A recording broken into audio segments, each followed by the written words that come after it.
La réalité, c'est, comme je l'ai écrit, c'est que c'est le Hamastan, en fait.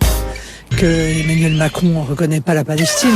Nous savons tous deux choses. La première, c'est que le Hamas veut la destruction de l'État d'Israël. Le Hamas n'a jamais voulu la reconnaissance d'un État palestinien. La deuxième chose, c'est que le gouvernement Netanyahou, depuis plus de 10 ans, a tout fait pour renverser le Hamas. 1,5 milliard de dollars ont été versés au Hamas avec l'acceptation du gouvernement Netanyahou par le Qatar dans un cadre qui est celui du pari de ce gouvernement de développer le Hamas contre l'autre branche palestinienne du Fatah.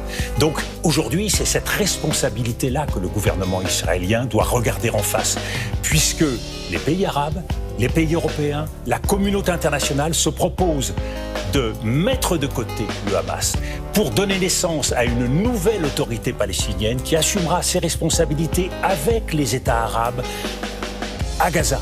Donc il y a aujourd'hui une réponse, une solution alternative qui doit permettre d'obtenir la libération des otages, qui doit être le premier objectif